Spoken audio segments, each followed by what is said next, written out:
settle your differences. It's very easy to discuss unity, let's build together, and let's lock arms. All that sound good when things are going perfect. What I found in every organization I've been a part of, there is going to be differences. There's going to be disagreements. And if you can't find a way to stay united and communicate through the emotions, that thing ain't going to last long. Well, we look masculine, we look alpha, but them tough conversations is hard to have. Just to say, you know what, brother? I see what you're saying. I was wrong. We got to move that ego out the way and say, come on, man, come on, let's have this conversation. It's important for your business. It's important for our marriages. It's important for our relationships with our own children. So we just listened to a clip from our brother, our little brother. Well, he's little. He's old enough to probably be my son. Let me respect this brother. He's a grown man, children of his own. The little stuff, that's for rappers. Brother Ben X, we just heard this clip, and this young man, I wish I had somebody like that on my side who was charismatic, articulate, and very sincere. I wish I had somebody like that with me. But I want to say to Brother Ben X, and sometimes I know he does listen, even comments on our channel sometimes. And he made this very big speech about unity.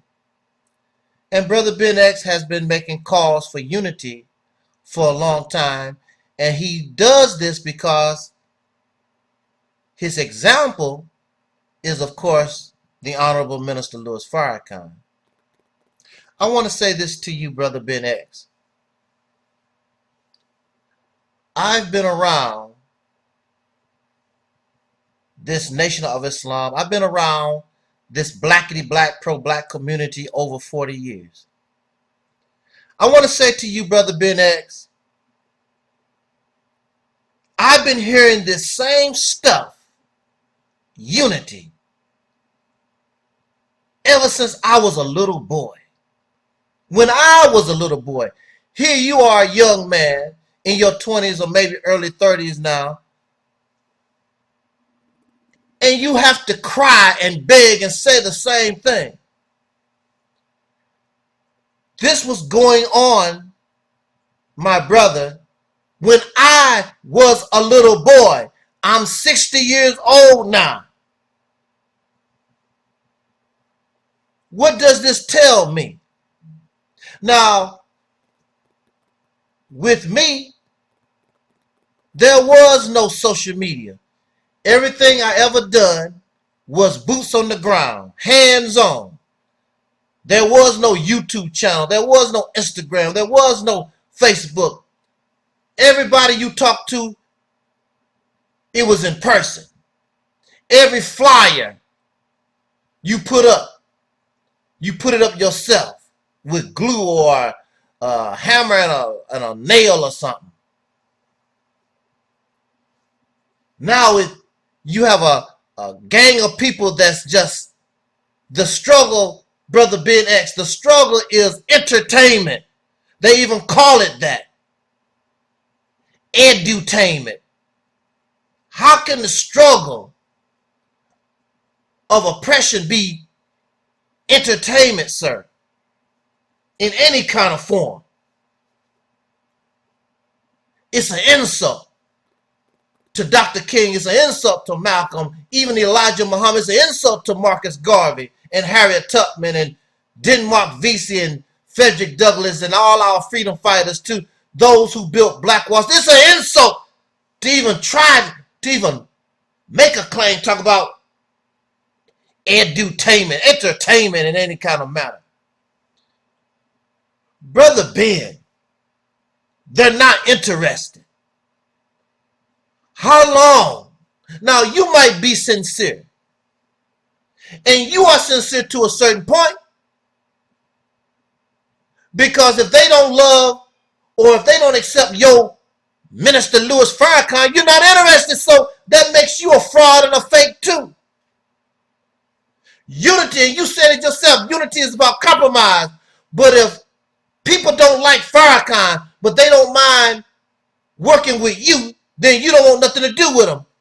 You don't want to mess with people who don't like Farrakhan or have something against religion or talk about spirituality or whatever it is that you believe in. So your unity speech is a fake and a fraud, sir. You're not real about yours. All those who come to my channel pretending because I don't or I will not accept, I will accept you for who you are. I don't care about your ideology. I don't care about your personal religious beliefs. But see, in order for us to accept your brotherhood or your sisterhood, we have to accept your religion. I'm not interested in your religion. I'm not interested in your ideology. I'm interested in what we can do as a whole to help the whole.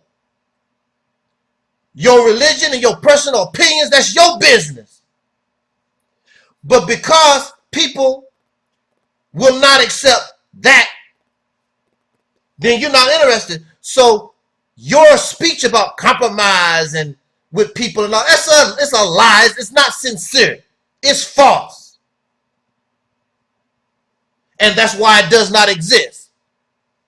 Because even going back when I was a child, those adults, everybody has their own agenda. And that's really the bottom line. And if I become your brother, I want to run. I want to control everything like Louis Farrakhan did in 1995, the Million Man March. We know that it took more than Louis Farrakhan to make the Million Man March, but he takes all the credit and he's confused. He gets grandiose. Sometimes he gives the people the credit for the Million Man March. Then when he wants to blow himself up, look what I did. That's not sincerity. That's not unity. We want to take credit. And the Million Man March wasn't all that. Maybe if people was able to participate in it and bring their ideas, especially the nobodies like myself, those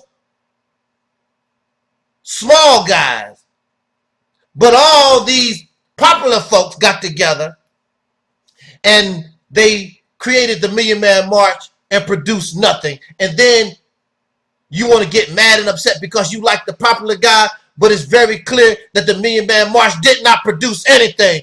If I had to go home and find something to do, what kind of leader are you? That's not what leaders do.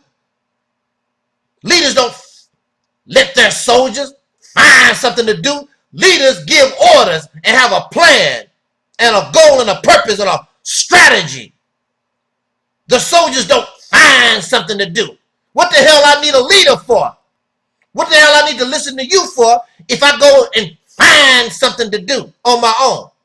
What the hell did I need to travel 1,000 miles, 500 miles, 2 miles to the Million Man March just so a bunch of people can listen to a bunch of religious ass speeches, feel good bull crap, with people waiting in the wings with Kentucky Fried Chicken buckets to take my money just so I can go home to find something what to do? That's not leadership. That's a big ass church revival. Waiting on some spirit, waiting for some mystery God to come and do for you what you should have been able to do for yourself had you been able to use your brain. Connect to critical thinking and using logic and common sense and being analytical. So these calls for unity is fake because these persons only want converts to their slave plantation. And that's what you represent, Brother BNX. That's what the Moorish Science Temple is. That's what the Hebrew Israelites is. All these organizations is nothing but slave plantations. They're not interested in no unity. They fake the funk, so hopefully somebody who's not really looking get caught up in their garbage. That's why they don't like Angel Snutting Up 7, because I see you for who you really are, a slave plantation. Our people are diverse. They're not going to be Muslims. They're not going to be Hebrew Israelites. They're not going to be all this Africans or whatever this stuff that y'all have come together. We've been here for 500 years. That's your own little belief crap. The people are diverse, so you need to come together and understand what diversity is. That's why you're going to remain being a loser. That's why you can only climb to a certain height. Louis Farrakhan in 1995 had an opportunity to take this people to one of the greatest heights that we've ever reached, but he failed because he's grandiose. You have to understand, some of our people, and see, we live in denial. Some of our people, when they first start off, I thought Minister Farrakhan was a nice guy. My mother does not like nobody. I will say this again. My mother does not like nobody. And she gave the A-OK on Minister Farrakhan. In the 80s, when he first started off, Farrakhan might have been sincere. He was a cool brother, but it didn't take long, especially after he started teaching Elijah Muhammad is alive. Then he started concentrating on himself. I sit in the seat of Elijah Muhammad, and start making himself into something that he's not. What you have to understand, Brother Ben X, just because people put on these beautiful shows, they are not real. He's corrupt. He's grandiose. It's all about him. Listen to his speeches. It's all about him, how great he is. He's perfect and blah, blah, blah. You want for your brother what you want for yourself. He lays around in a mansion. How many of y'all living in mansions? It's thousands of y'all. How many of you living in mansions? How many of you live close to the way Louis Farrakhan is? I want for my brother what I want for myself. If I have a cup of bean soup, half of that bean soup belongs to my brother. Well then, show how Farrakhan is sharing his bean soup. He's not. And you are in denial because you caught up in the hype. You caught up in something you think that exists, and it does not exist. And clearly, if you open up your eyes just a little bit, Louis Farrakhan is nothing but a preacher. He's not a leader. He's just a plain preacher. And if that's what you want to support, just to hear somebody preach, that's fine. He's not a revolutionary. He's not somebody. And religion was designed to divide. Religion is designed to cause hatred and confusion. It even says it in the Quran itself. It even says it in the Bible itself. People killing each other in God's name, willing to kill their mother and hate their sisters and brothers. This is the Quran. This is the Bible. Religion was not divided. Religion was designed for a certain people to control, so they can exploit you, so it's certain those who control that religion live and do what they do, while the masses, you waiting for the mother plane, and you waiting for Jesus, and you waiting for an alien, and you waiting for some kind of miracle, and these leaders are living wealthy in the oppression that they claim they are against. That should tell you something. This man is laying up, not only, and he also lives, I believe, in the white neighborhood. Not even live with black people. So your cause for this unity is insincere. It's not real. It's a facade. It's not real. Y'all, the bottom line is, it sounds good, but you're really not interested. That's why it has not happened. If you was interested, it would have happened when I was a little boy. It didn't happen then. It's not going to happen now because these people just want slaves for their plantation. Them and also you, Brother Ben,